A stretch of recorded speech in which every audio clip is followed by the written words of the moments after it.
Hi எரியன், இன்றைக்கி என்ன topic பார்க்க போகிறோன்னு பார்த்தீங்கன்னா பாப்புலேஷன் அண்ட் செட்டில்மெண்ட் அப்படின்ற டாபிக் தான் பார்க்க போகிறோம். ஸோ இந்த டாபிக் எங்கே வரும்னு பார்த்தீங்கன்னா 7th ஸ்டாண்டர்ட் சோஷியல் சயின்ஸ் புக்கில் வரும். யூனிட் 3ல பார்த்தீங்கன்னா இந்த டாபிக் வந்து உங்களுக்கு கவர் ஆகும். ஏற்கனவே யூனிட் 1ல டாபிக்கான இன்டீரியர் ஆஃப் எர்த், அதே மாதிரி பார்த்தீங்கன்னா யூனிட் 2ல லேண்ட் ஃபார்ம்ஸ், இந்த ரெண்டு டாப்பிக்குமே நான் நடத்தி வீடியோ போட்டிருக்கேன். ஸோ அந்த வீடியோக்கான லிங்க்கை வந்து நான் டிஸ்கிரிப்ஷன் பாக்ஸில் உங்களுக்கு நான் ஷேர் பண்ணுறேன். ஸோ இப்போ இந்த டாப்பிக்கில் போகலாம். ஸோ இன்ட்ரடக்ஷன் கொடுத்துருக்காங்க பாருங்கள். Population geography is a study of demographic phenomena which includes natality, mortality, growth rates, etc. through both space and time. So population ஜியோகிராஃபின்னு என்னென்னு பார்த்தீங்கன்னா மக்கள் தொகை புவியியல். அது அப்படின்னா என்னென்னு பார்த்தீங்கன்னா மக்களின் விகிதம், அவங்களோட பிறப்பு இறப்பு, அதை காரணிகளை சார்ந்த இடம் காலம் இதெல்லாம் வந்து தெரிஞ்சுக்கிறது தான் பார்த்தீங்கன்னா வந்து பாப்புலேஷன் ஜியோகிராஃபின்னு சொல்கிறாங்க. ஸோ விச் இன்க்ளூட்ஸ் நெட்டாலிட்டினா பார்த்தீங்கன்னா பிறப்பு, மொராலிட்டி பார்த்தீங்கன்னா வந்து இறப்பு, ஸோ அதோட க்ரோத் ரேட்ஸ், அந்த இடம் காலத்துக்கு தகுந்த மாதிரி தெரிஞ்சுக்கிறது, ஸ்பேஸ் அண்ட் டைம் இதை வச்சு தெரிஞ்சுக்கிறது பார்த்திங்கன்னா பாப்புலேஷன் ஜியோகிராஃபி அப்படின்னு சொல்கிறாங்க. Increase R decrease in population indicates population distribution அப்படின்னு சொல்லியிருக்காங்க. ஸோ மக்கள் தொகை பார்த்திங்கன்னா அதிகரிக்கிறது குறையிறது இதெல்லாம் என்னன்னு சொல்கிறாங்கன்னு பார்த்திங்கன்னா மக்களோட வளர்ச்சியை வந்து குறிக்குது அப்படின்னு சொல்கிறாங்க. பாப்புலேஷன் டிஸ்ட்ரிபியூஷன் வந்து குறிக்குது அப்படின்னு சொல்கிறாங்க. The study of moments and mobility of population is called migration. So ஒரு இடத்துலேருந்து இன்னொரு இடத்துல போகிறாங்களே மக்கள், ஒரு இடத்துலேருந்து மற்றொரு இடத்துக்கு வந்து செல்வது பார்த்திங்கன்னா மைக்ரேஷன். ஸோ புலம்பெயர்தல் அப்படின்றது தான் மைக்ரேஷன் அப்படின்னு சொல்கிறாங்க.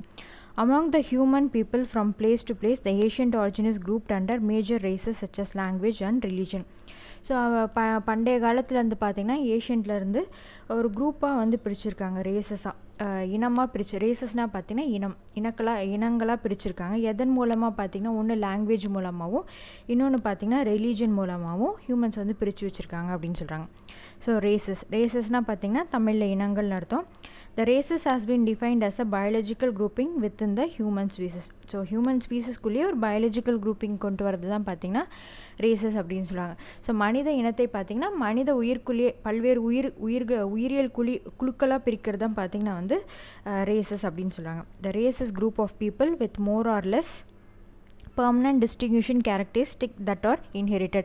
ஸோ ஒரே பண்புகள் இல்லை பழக்க வழக்கங்கள் காலங்காலமாக பின்பற்றுவாங்க இல்லையா, ஸோ அதை வச்சு பார்த்திங்கன்னா இந்த குழுக்களாக பிரிக்கிறாங்க, இந்த இனங்களாக பிரிக்கிறாங்க அப்படின்னு சொல்கிறாங்க.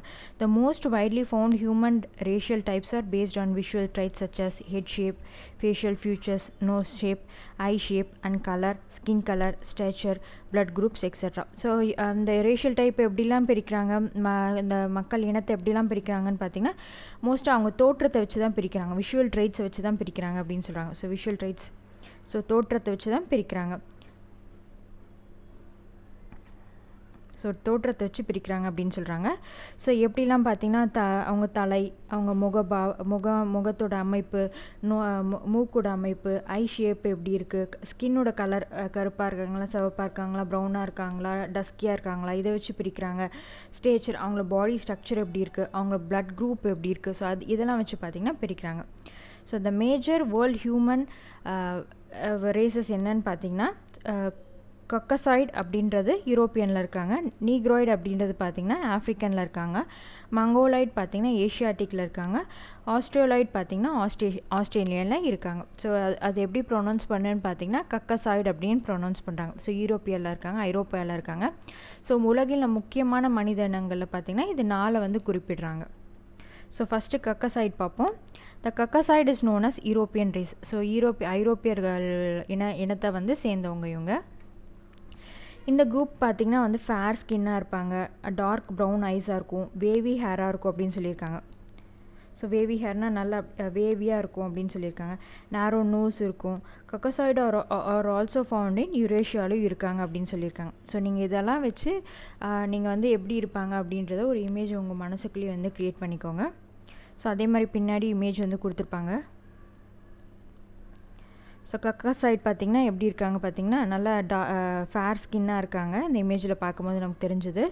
ஸோ அடுத்தது பாருங்கள், டூ யூ நோன்னு ஒன்று கொடுத்துருக்காங்க. Human geography is the study of man and is surroundings to the natural environment. So human ஜியோகிராஃபின்னா என்னென்னு பார்த்திங்கன்னா மனிதனும், ஸோ அவங்க மனிதனை சுற்றி இருக்க சரௌண்டிங்ஸ், சுற்றி இருக்க சூழலும், ஸோ இயற்கை வளங்களை பற்றி படிக்கிறது தான் பார்த்திங்கன்னா மனித புவியியல், அதாவது ஹியூமன் ஜியோகிராஃபி அப்படின்னு சொல்கிறாங்க. ஸோ மனிதன் மற்றும் அவனின் சுற்றுப்புறத்தை இயற்கை சூழலோடு படிப்பதே பார்த்திங்கன்னா பார்த்திங்கன்னா வந்து ஹியூமன் ஜியாகிரஃபி அப்படின்னு சொல்கிறோம், அதாவது மனித புவியியல் அப்படின்னு சொல்கிறோம். ஸோ நீக்ராய்ட் பாருங்கள். ஸோ நீக்ராய்டு இன மக்கள் பார்த்திங்கன்னா வந்து எப்படி இருப்பாங்க, டார்க் ஐஸ் இருக்கும், அவங்களுக்கு பிளாக் ஸ்கின் இருக்கும், பிளாக் உள்ளி ஹேர் இருக்கும், wide nose, long head and thick lips. They are living in different parts of Africa. So African இன மக்களை பார்த்திங்கனாவே அவங்க லிப்ஸ் பார்த்திங்கன்னா நல்லா திக்காக இருக்கும். ஸோ அதை வச்சு நம்ம ஈஸியாக வந்து அவங்க ஆஃப்ரிக்கன் அப்படின்றத கண்டுபிடிச்சிடலாம். ஸோ அடுத்து பார்த்திங்கன்னா மங்கோலைட்ஸ். Mongoloids race is commonly known as Asian American race. The Mongoloid have the light yellow to brown skin. So light yellowலேருந்து ஒரு brown skinல இருப்பாங்க. Straight hair இருக்கும், flat face, broad head and medium nose. Such people are found in Asia and Arctic region. So பனி பிரதேசங்கள்லையும் Asia கட்டத்திலையும் இருப்பாங்க அப்படின்னு வந்து சொல்லியிருக்காங்க. So அடுத்தது பார்த்தீங்கன்னா ஆஸ்ட்ரோலைட்ஸ். ஆஸ்ட்ரோலைட்ஸ் have wide nose, curly hair, dark skin and short in height. They are living in Australia and Asia. So அவங்க பார்த்திங்கன்னா வந்து கர்லி ஹேர் இருக்கும், வைட் நோஸ் இருக்கும், நல்ல டார்க் ஸ்கின் இருக்கும், ஹைட்டில் வந்து கொஞ்சம் குள்ளமாக இருப்பாங்க அப்படின்னு சொல்லியிருக்காங்க. ஸோ இவங்களாம் எங்கே வாழ்வாங்கன்னு பார்த்திங்கன்னா ஆஸ்திரேலியாலையும் ஏஷியாலையும் இருப்பாங்க அப்படின்னு சொல்லியிருக்காங்க. அடுத்தது ரேசஸ் ஆஃப் இந்தியா அப்படின்னு சொல்லி கொடுத்துருக்காங்க. So India is said to be one of the cradle lands of human civilisation. So இந்தியாவை பார்த்திங்கன்னா மனித நகரத்தின் தொட்டிலே அப்படின்னு சொல்லலாம் அப்படின்னு சொல்லியிருக்காங்க. The Asian Indus Valley civilization in India was believed to have been of Dravidian origin in North India. So Indus valley civilisation ஏஷியன்ட்ட வந்து என்ன டிராவிடன் ஒரிஜின் தான் இருந்திருக்கு நார்த் இந்தியாவில் முதல்ல. ஸோ அதுக்கப்புறம் இந்த டிராவிடன் பீப்புளெலாம் பார்த்திங்கன்னா வந்து சவுத்துக்கு வந்து போயிடுறாங்க, சவுத்துக்கு வந்து தள்ளப்படுறாங்க. ஏன் தள்ளப்படுறாங்க, ஏன்னா வந்து இண்டோ ஆரியன்ஸ் வந்து வந்துடுறாங்க. ஸோ இப்போ என்ன பண்ணுறாங்க, சவுத் இண்டியன்ஸில் பார்த்திங்கன்னா வந்து நிறைய டிராவிடன்ஸ் தான் இருப்பாங்க. So dominated by 3 Dravidian kingdoms south இந்தியாவில். என்னென்னு பார்த்தீங்கன்னா Chera, Chola and the Pandyas. The Dravidian languages are Tamil, Telugu, Kannada, Malayalam and Tulu. Almost all the Dravidians live in the southern part of India. So உங்களுக்கு வந்து துளுவும் பார்த்திங்கன்னா புதுசாக இருக்குது. ஸோ இதுவும் பார்த்திங்கன்னா வந்து Dravidian language தான். தமிழ், தெலுங்கு, கன்னடா, மலையாளம் பார்த்திங்கன்னா சவுத் இண்டியன் லாங்குவேஜஸ். அடுத்தது religion. Religion means a particular system of faith and worship which brings human being with human society. Religion is a symbol of group identity and cultural rallying point அப்படின்னு கொடுத்துருக்காங்க. So ரிலீஜன்னா மதம்னு அர்த்தம்.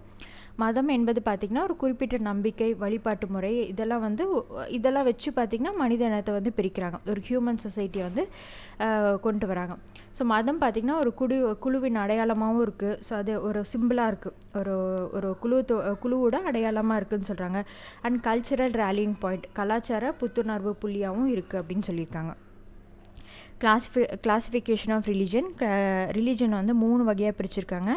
யூனிவர்சலைசிங் religions. So உலகளாவிய மதங்கள் என்னென்னு பார்த்தீங்கன்னா Christianity, இஸ்லாம், Buddhism. So ethnic religions என்னென்னு பார்த்தீங்கன்னா Judaism.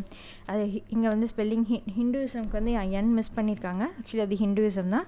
Ethnic religions என்னென்னு பார்த்தீங்கன்னா ஜுடாயிசம், ஹிந்துயிசம் அண்ட் ஜாப்பனீஸ். அதே மாதிரி பார்த்தீங்கன்னா ஷிண்டோயிசம் அப்படின்னு இருக்குது.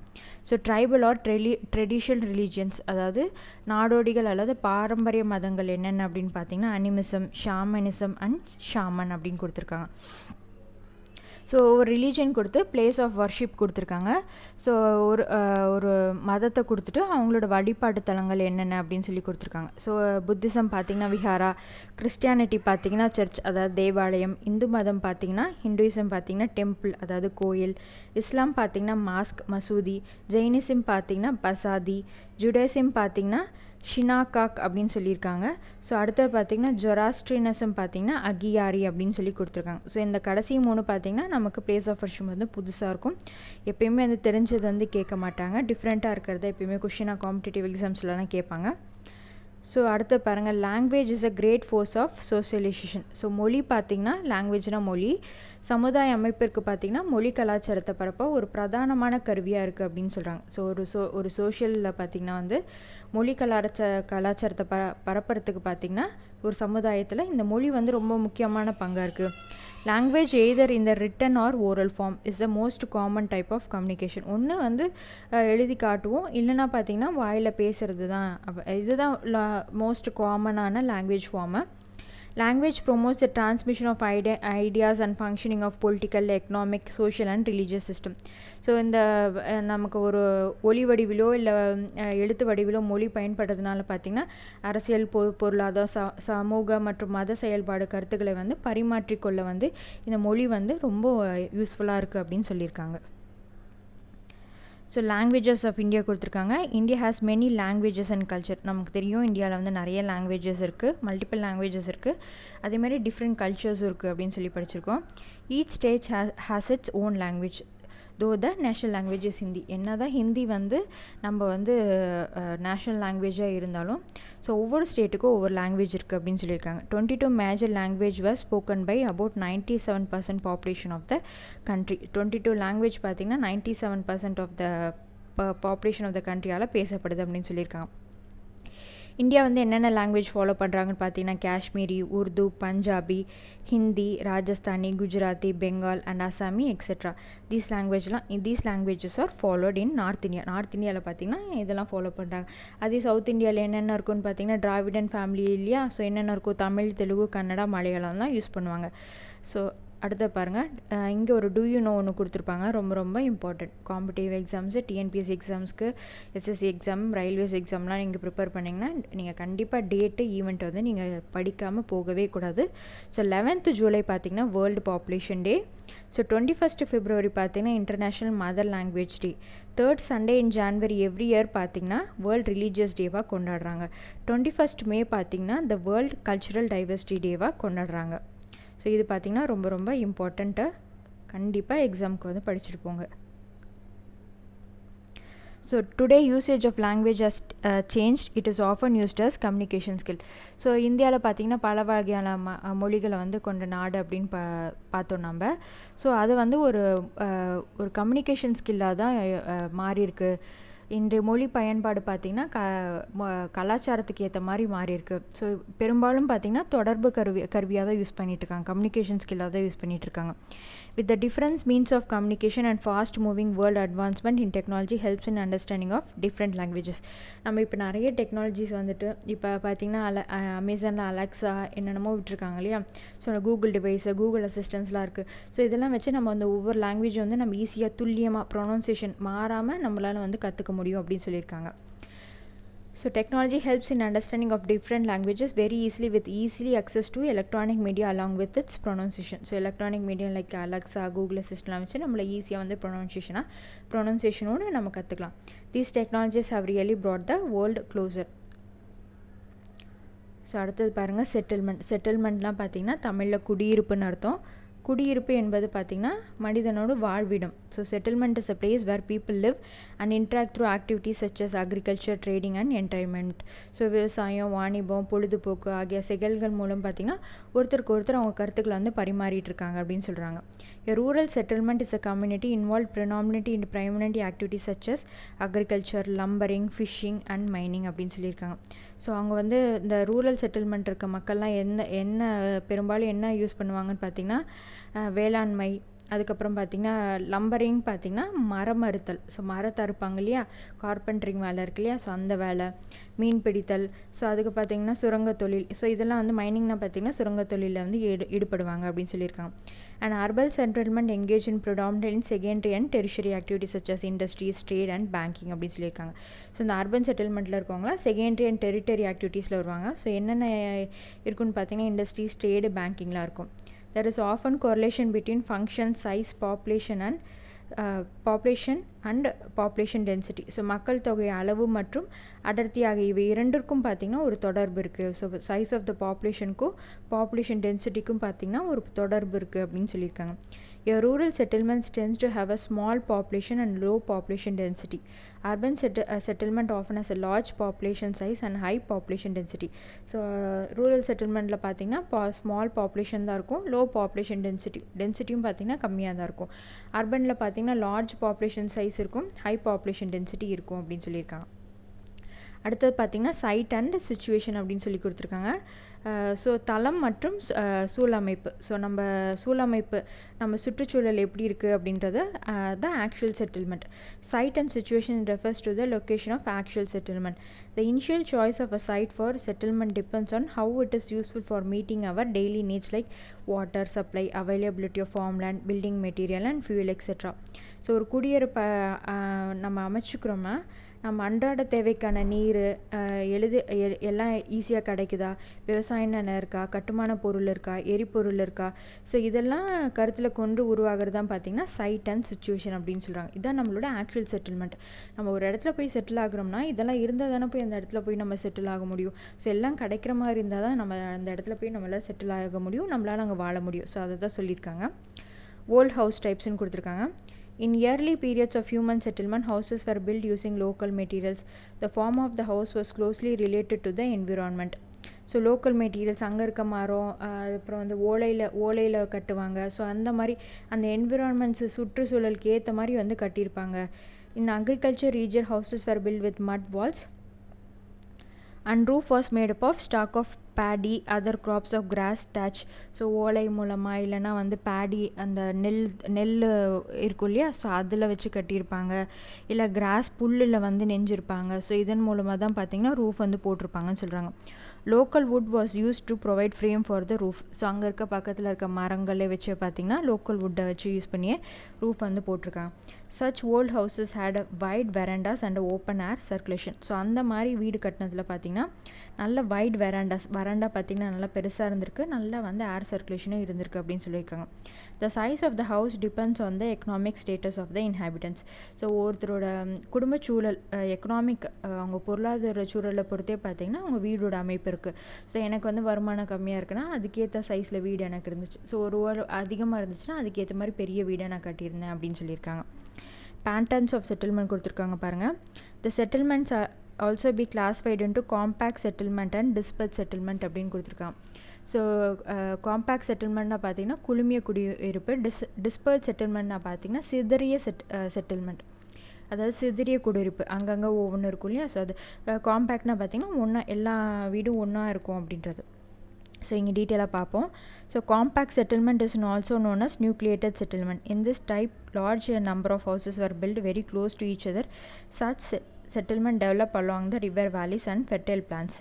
ஸோ இந்த காம்பேக்ட் செட்டில்மெண்ட் என்ன பார்த்திங்கன்னா நியூக்ளியேட்டட் செட்டில்மெண்ட். ஸோ ஒரு மைய குடியிருப்பு மாதிரி தான் இருந்திருக்கு. ஸோ இந்த வகையான செட்டில்மெண்ட் பார்த்திங்கன்னா ரொம்ப ஒவ்வொரு ஹவுஸ்க்கும் வந்து வெரி க்ளோஸாக இருந்திருக்கு. ஸோ இந்த செட்டில்மெண்ட்டில் எங்கே இருக்குன்னா ரிவர் வேலிஸ், விவசாயத்துக்கு ஏற்ற மாதிரி ஃபெர்டைல் பிளான்ஸ் கிட்ட தான் இது உருவாகிருக்கு. In India compact settlements are found in the northern plains and the coastal plains of peninsular India. So இந்த மாதிரி டேர்ம்ஸ்லாம் வந்து ரொம்ப ரொம்ப இம்பார்ட்டன்ட். ஸோ இந்த காம்பேக்ட் செட்டில்மெண்ட் எங்கே இருக்குது அப்படின்னு கேட்டாங்கன்னா northern plains and coastal plains of peninsular இந்தியாவில் இருக்குது அப்படின்றத பார்த்துக்கோங்க. ஸோ அடுத்தது பார்த்திங்கன்னா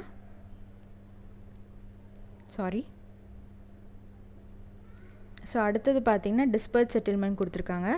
ஸோ டிஸ்பர்ஸ் செட்டில்மெண்ட் பார்த்திங்கன்னா ஜென்ரலாக எங்கே இருக்குன்னு பார்த்திங்கன்னா எக்ஸ்ட்ரீம் கிளைமேட், ரொம்ப கிளைமேட் வந்து ரொம்ப கூலாக இருக்கு இல்லையா, hilly tracts, thick forest, grasslands, areas of extensive cultivation, இந்த இடத்துல தான் பார்த்திங்கன்னா இந்த டிஸ்பர்ஸ் செட்டில்மெண்ட் வந்து அதாவது சிதறிய குடியிருப்பு வந்து இருக்குது அப்படின்னு வந்து சொல்லியிருக்காங்க. இந்த செட்டில்மெண்ட்டில் பார்த்திங்கன்னா ஹவுஸ் வந்து நிறைய ஸ்பேஸ் இருக்கும். ஒரு ஹவுஸுக்கும் இன்னொரு ஹவுஸுக்கும் நிறைய வந்து நடுவில் பார்த்திங்கன்னா நிறைய வயல்வெளிகள், புல்வெளிகள்லாம் இருக்கும் ஒரு வீட்டுக்கும் இன்னொரு வீட்டுக்கும் பார்த்திங்கன்னா நடுவில். In India this type of human settlement is found in the northern Kosi tract, the Ganga delta, the Thar desert of Rajasthan and the foothills of Himalayas அண்ட் நீல்கிரிஸில் இருக்கும் அப்படின்னு வந்து சொல்லியிருக்காங்க. ஸோ அடுத்தது பாருங்கள், இந்த ஹெராரிக்கி ஆஃப் செட்டில்மெண்ட்னு கொடுத்துருக்காங்க. செட்டில்மெண்ட் வந்து 2 வகையாக பிரிச்சிருக்காங்க. ஒன்று பார்த்திங்கன்னா ரூரல், இன்னொன்று பார்த்திங்கன்னா அர்பன். ஸோ ரூரலில் பார்த்திங்கன்னா isolated, Hamlet, village, small market அப்படின்னு பிரிச்சிருக்காங்க. ஸோ ஐசோலேட்டட்னால் பார்த்திங்கன்னா தனியாக இருக்கிறது, ஹேம்லெட்லாம் பார்த்திங்கன்னா சிறு கிராமம், வில்லேஜ்னால் பார்த்திங்கன்னா கிராமம், ஸ்மால் மார்க்கெட்னால் சிறு சந்தை. ரூரலில் பார்த்திங்கன்னா தனித்து, சிறு கிராமம், சிறு சந்தைன்னு பிரிச்சிருக்காங்க. ஸோ அர்பன் பார்த்திங்கன்னா டவுன், சிட்டி, கானுர்பேஷன் பிரிச்சிருக்காங்க. அதாவது நகரம், மாநகரம், இணைந்த நகரம். கானுர்பேஷனாக பார்த்திங்கன்னா இணைந்த நகரம் அப்படியே பிரிச்சிருக்காங்க. ஸோ ரூரல் செட்டில்மெண்ட் கொடுத்துருக்காங்க பாருங்கள். Rural settlements are predominantly located near water bodies such as rivers, lakes and springs where water can be easily available. So rural settlement பார்த்திங்கன்னா எங்கே அமைஞ்சிருதுன்னு பார்த்திங்கன்னா ரிவர்ஸ், லேக்ஸ், அந்த எங்கே வந்து வாட்டர் ஈஸியாக கிடைக்குதோ அந்த இடத்துல தான் அமைஞ்சிருக்கு அப்படின்னு சொல்லியிருக்காங்க. So people choose to settle near fertile land suitable for agriculture along with the provision of other basic needs. So இந்த செட்டில்மெண்ட்ஸ்லாம் பார்த்திங்கன்னா ஃபெர்டைல் லேண்ட்ஸ், இருக்க மாதிரி தான் பார்த்திங்கன்னா பீப்புள் வந்து சூஸ் பண்ணியிருக்காங்க அக்ரிகல்ச்சருக்கு ஏற்ற மாதிரி. ஸோ அவங்களால அக்ரிகல்ச்சர் வந்து பண்ணுற மாதிரி ஃபெர்டைல் லேண்ட் வாட்டர் எங்கே வந்து வாட்டர் நல்லா அவைலபிளாக இருக்கும் அங்கே வந்து ஃபெர்டைல் லேண்டும் நல்லாயிருக்கும். Hence they prefer to live near low-lying river valleys and coastal plains situated for cultivation. The availability of building materials like wood, stone and clay near settlements is another advantage for settlement to be built. So பக்கத்துலேயே பார்த்தீங்கன்னா உங்களுக்கு wood கிடச்சிரும், மரம் இருக்கும், stone இருக்கும், clay இருக்கும். So அதனால் பார்த்தீங்கன்னா உங்களுக்கு வீடு கட்டுறதுக்கும் பார்த்தீங்கன்னா நல்ல ஒரு ஏற்ற இடமா இருந்திருக்கு. ஸோ அதனால் இது வந்து உங்களுக்கு ப்ராப்பரான செட்டில்மெண்ட் அப்படின்னு சொல்கிறாங்க. ஃபேக்டர்ஸ் இன்ஃப்ளூயிங் ரூரல் செட்டில்மெண்ட் அப்படின்னு கொடுத்துருக்காங்க. ஸோ என்னென்னு பார்த்தீங்கன்னா nature of topography, local weather condition, soil and water resources, social organisation, economic condition சொல்லியிருக்காங்க. ஸோ கிராமப்புற குடியிருப்புக்கு ஏற்ற காரணிகள் என்னென்னு பார்த்தீங்கன்னா இயற்கையான நிலத்தோற்றம், அதுக்கப்புறம் பார்த்திங்கன்னா அந்த தட்ப வெப்பநிலை, லோக்கல் வெதர் கண்டிஷன், மண் வளம், நீர் வளங்கள், அதுக்கப்புறம் சோஷியல் ஆர்கனைசேஷன், பொருளாதார நிலை. ஸோ இதெல்லாம் பார்த்திங்கன்னா கிராமப்புற குடியிருப்புக்கு ஏற்ற காரணிகளாக இருந்திருக்கு. So pattern of rural settlement பாருங்கள் அடுத்தது. The pattern of settlement has been defined as a relationship between house or building to another. A rural settlement pattern is a function of relief, climate, water supply and socio-economic factor. It is broadly classified under the following patterns such as linear, rectangular, circular, star-like pattern, etc. அப்படின்னு சொல்லியிருக்காங்க. So கிராமப்புற குடியிருப்பு அமைப்புகள் பார்த்திங்கன்னா வீடுகள் மற்றும் கட்டடங்களுக்கு இடையே ஒரு தொடர்பு இருக்கும் அப்படின்னு சொல்லியிருக்காங்க. ஸோ நிலத்தோற்றம், தட்பவெப்பம், நீர்நிலைகள் மற்றும் சமூக பொருளாதார காரணங்கள் வச்சு இதை வச்சு பார்த்திங்கன்னா நம்ம வந்து ப்ராடாக கிளாஸிஃபை பண்ணுறோம். Linear, rectangular, circular, star like pattern etcetera அப்படின்னு பிரிக்கிறோம். ஸோ ஃபஸ்ட்டு அதில் லீனியர் செட்டில்மெண்ட் பாருங்கள். Houses are arranged along the either side of railway line, river or canal, the edges of valley, etc. Example Himalayas, Alps and the Rockies அப்படின்னு கொடுத்துருக்காங்க. So லீனியர்னா பார்த்திங்கன்னா நேர்கோட்டு குடியிருப்பு. So இது பார்த்திங்கன்னா ரோடு, ரயில்வே லைனு, கேனல் இதுக்கு வந்து நேர்கோட்டில் இருக்கும். இதுக்கு அருகிலே கட்டப்பட்ட வீடுகள்லாம் நம்ம என்ன சொல்கிறோன்னு பார்த்திங்கன்னா லீனியர் செட்டில்மெண்ட் சொல்லியிருக்காங்க. இதுக்கான எக்ஸாம்பிள் பார்த்திங்கன்னா ஹிமாலயாஸ், த ஆல்ப்ஸ், த ராக்கீஸ் அப்படின்னு கொடுத்துருக்காங்க. ஸோ அடுத்து பாருங்கள் rectangular settlement are almost straight meeting each other at a right angle. So நேர்கோட்டில் ஒரே பாதையில் வந்து சேரும் பார்த்திங்கன்னா இது வந்து செவ்வக வடிவில் இருக்கும். ஸோ நேர்கோணத்தில் சந்திக்கிற மாதிரி இருக்கும். சச் செட்டில்மெண்ட் எங்கே இருக்குன்னு பார்த்திங்கன்னா found in plain areas or intermountain plain. Example Sutlej. House built around a central area are known as circular pattern of settlement. So நல்லா வந்து வட்டமாக வந்து ஒரு செட்டில்மெண்ட் ஆனாங்கன்னா அது வந்து சர்க்குலர் பேட்டர்ன் ஆஃப் செட்டில்மெண்ட் அப்படின்னு சொல்கிறோம். Such settlement around develop around lakes and tanks. So லேக்ஸும் டேங்க்ஸும் சுற்றி பார்த்திங்கன்னா இந்த மாதிரி சர்க்குலர் செட்டில்மெண்ட்டை வந்து நம்மளால் பார்க்க முடியும். Star like pattern of settlement develops on the site and places where several roads converge and houses spread out along the sides of road in all direction. Example Indo-Ganges plains of Punjab and Haryana. So star like patternல இருந்துச்சுன்னா so அதை வந்து நம்ம எப்படி சொல்கிறோன்னு பார்த்தீங்கன்னா star pattern settlement அப்படின்னு சொல்கிறோம். So அடுத்த pilgrim settlement பாருங்கள். Pilgrim settlement may come up around a place of worship or any spot with a religious significance.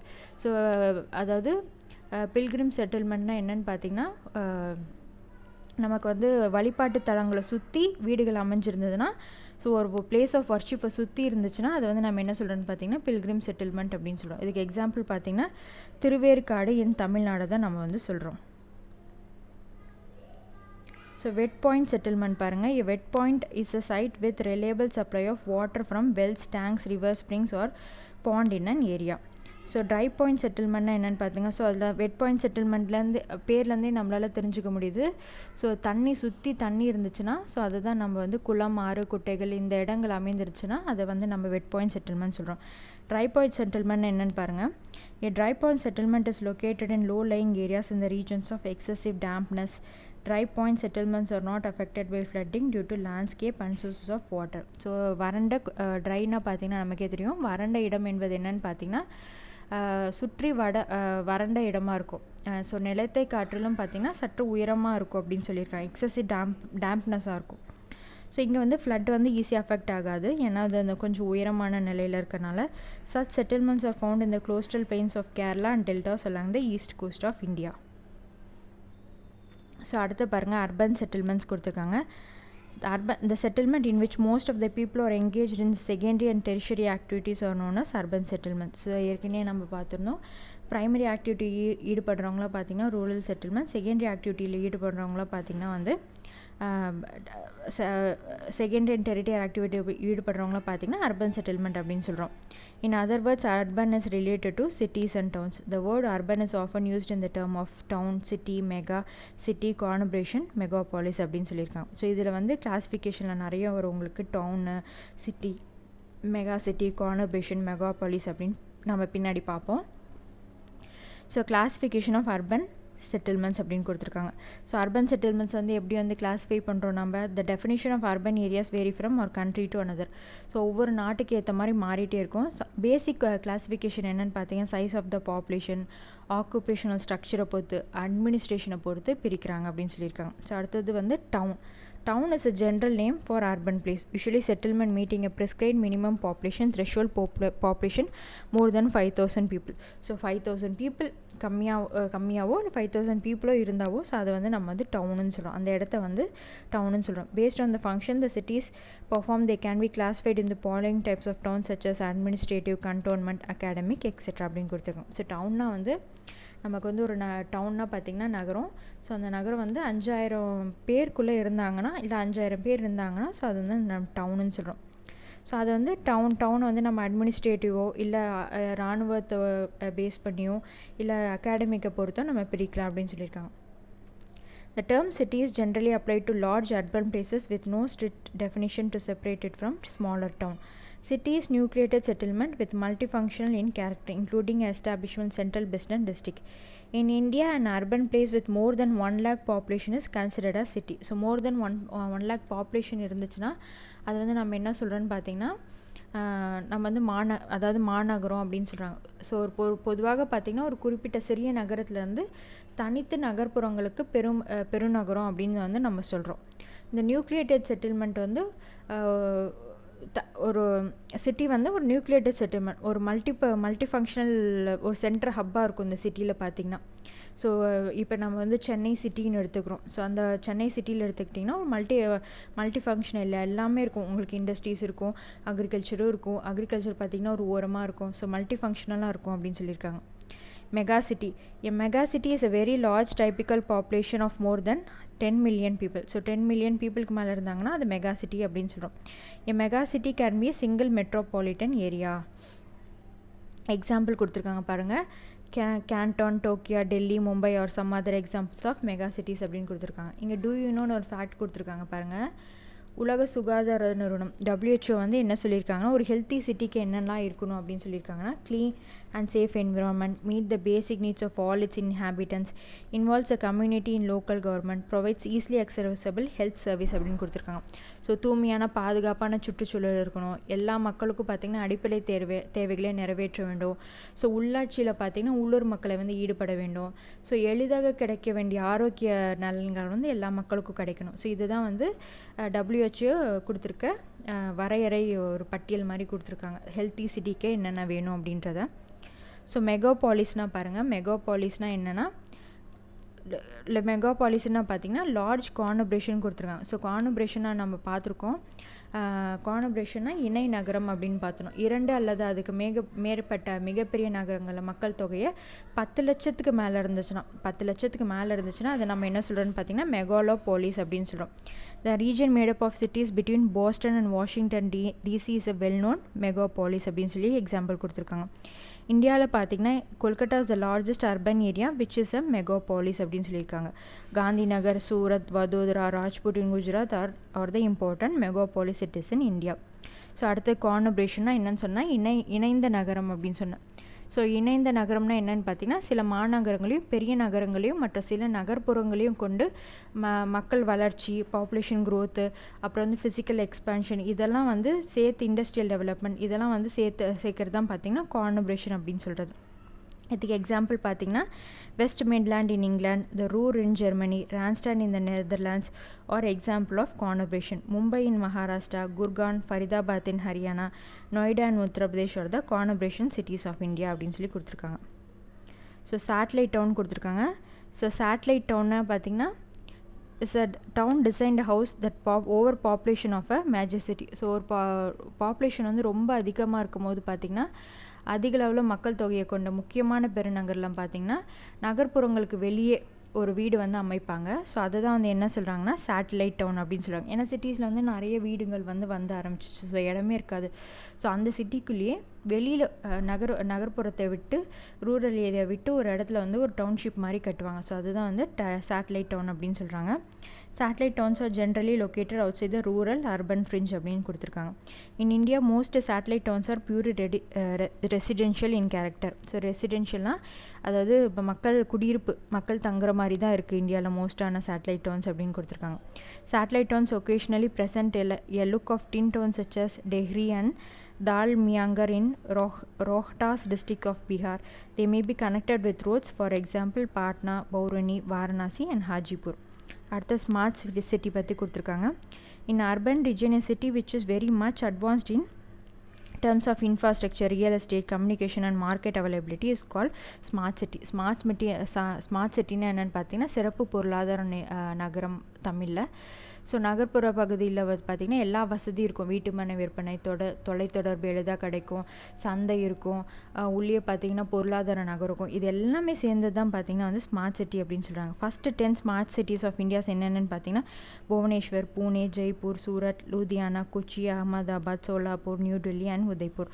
So தமிழ்நாட்டில் பார்த்திங்கன்னா 12 மேஜர் சிட்டிஸ் பார்த்திங்கன்னா ஸ்மார்ட் சிட்டிஸாக ட்ரான்ஸ்ஃபார்ம் ஆயிருக்கு. என்னென்னு பார்த்திங்கன்னா சென்னை, மதுரை, திருநெல்வேலி, திருச்சிராப்பள்ளி, தஞ்சாவூர், திருப்பூர், சேலம், அதுக்கப்புறம் பார்த்திங்கன்னா வெள்ளூர், கோயம்புத்தூர், தூத்துக்குடி, திண்டுக்கல், ஈரோடு அப்படின்னு சொல்லியிருக்காங்க. ஸோ இங்கே டிஃப்ரென்ஷியேட் பண்ணியிருக்காங்க பாருங்கள் ரூரலுக்கும் அர்பனுக்கும். ஸோ கிராமம் மற்றும் நகருக்கு டிஃப்ரென்ஸ் பார்க்க போகிறோம் நம்ம. Rural area serve predominantly primary activities. So primary activities agriculture இருக்கும். அர்பனில் பார்த்திங்கன்னா செகண்டரி அண்ட் டெரிட்டரி ஆக்டிவிட்டீஸான இண்டஸ்ட்ரீஸ், பேங்கிங், ட்ரேடெல்லாம் இருக்கும். Sparsely populated. ஸோ மக்கள் அடர்த்தி பார்த்திங்கன்னா கம்மியாக தான் இருக்கும். அங்கே மக்கள் அடர்த்தி அதிகமாக இருக்கும். வில்லேஜ் அண்ட் ஹேம்லெட் இருக்கும். கிராமங்கள் மற்றும் குடிசைகள் இருக்கும். அங்கே பார்த்திங்கன்னா சிட்டிஸ் அண்ட் டவுன்ஸாக இருக்கும். அக்ரிகல்ச்சர் ஒர்க்ஸ்னால் இருக்கும். அங்கே வந்து நான் அக்ரிகல்ச்சர் ஒர்க்ஸ் வந்து நடக்கும்.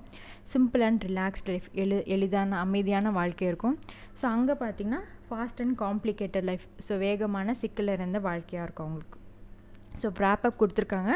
நீங்கள் வேணால் வந்து கடைசியாக நீங்கள் வந்து wrap-up பார்த்துக்கோங்க. ஸோ இப்போ சூஸ் த கரெக்ட் ஆன்சர் பார்ப்போம். Cascade race is also known as European race. Dash race is known as Asian American race. Mongoloid அதுக்கு answer. Official language of India பார்த்திங்கன்னா Hindi. Rural settlements are located near water bodies. So water bodies கிட்ட தான் fertile land இருக்கும். So அதனால் rural settlement அங்கே நடக்குது. Arrange the following in terms of சைஸ்ன்னு கொடுத்துருக்காங்க. நம்ம சிட்டியில் எவ்வளோ பாப்புலேஷனுக்கும் இப்போ தான் பார்த்தோம் நம்ம. ஸோ அதுக்கேற்ற மாதிரி ஆர்டரை வந்து நம்ம அரேஞ்ச் பண்ணுறோம். ஸோ ஆன்சர் பார்த்திங்கன்னா B 1 3 4 2.